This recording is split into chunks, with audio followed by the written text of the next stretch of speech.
crossed using these at work. They have them in the helicopters. So if you're doing a transfer from the helicopter to the hospital, you're going to know how to use this. Do they? What? What? I don't know. Okay. Yeah. So orientation of the stretcher itself, this black bar here is where the feet go. This is used, whoever's down at this end is in charge of directional control, and whoever is at the back is the muscle and the brake. Which means really good communication between the two. If I need her to stop for some reason, I need to tell her because she might not see something. Also, if she's going too fast or too slow. Like when I pushed you into the door of the elevator? Yeah. Yeah. That's great. You're like, stop! I was mad at her. No, and I was like, Anyways, so foot end and then the head. To adjust the position of the stretcher is this red tab here.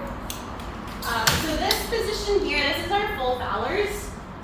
This is as high as it can go. So what patients do we want? This position. respiratory. Yeah. Challenges. Perfect. Yeah. And then we have, let's say, this would be like a semi-Fowlers, 45 degrees. I would say this is about a 30-degree angle, which we would put our full SMR package onto, so it's slightly elevated. And then we have fully supine.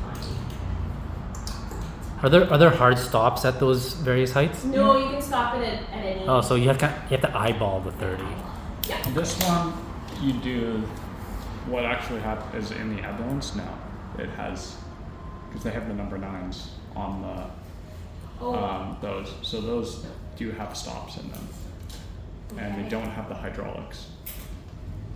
On the Like, on the number 9 one. Yeah. on the Yeah, number 9. yeah, that's It's different. There's a fun fancy feature here. Say you're going into an elevator that's really small, which is really common in older buildings. You can actually make the stretcher shorter by pulling the.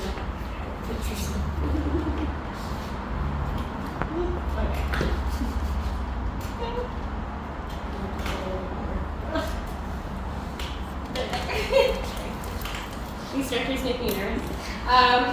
So this, with that bar down, you can get into tighter spaces. Might also come in handy if you have like tight turns through doorways and stuff. So yeah, fancy feature. And then it'll just pop back up.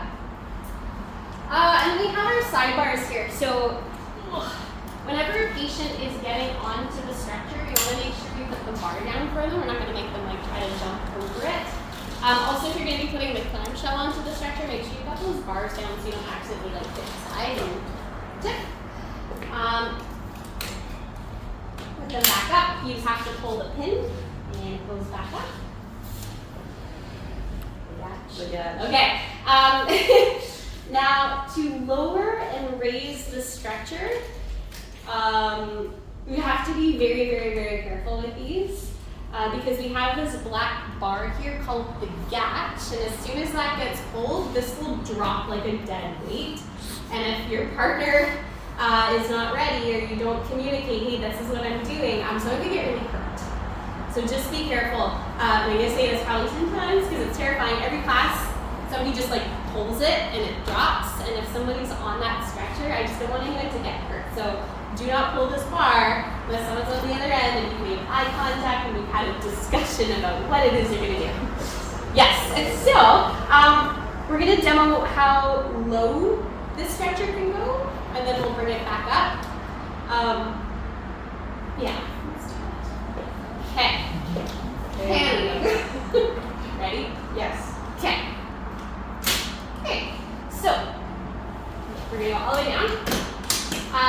Something important to note, you'll never need to put the stretcher this low. We're just showing you the capabilities of how low it'll go.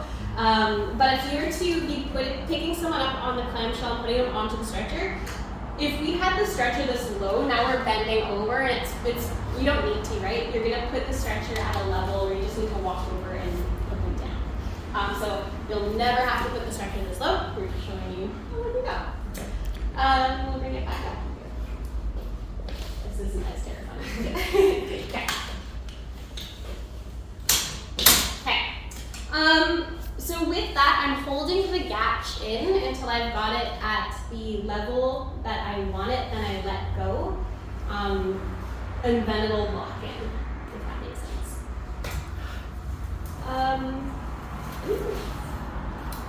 I have a question. Yeah. So on clamshell trauma patient, 30 degrees. I noticed that when you make it 30 degrees here, you're having a bend in the middle.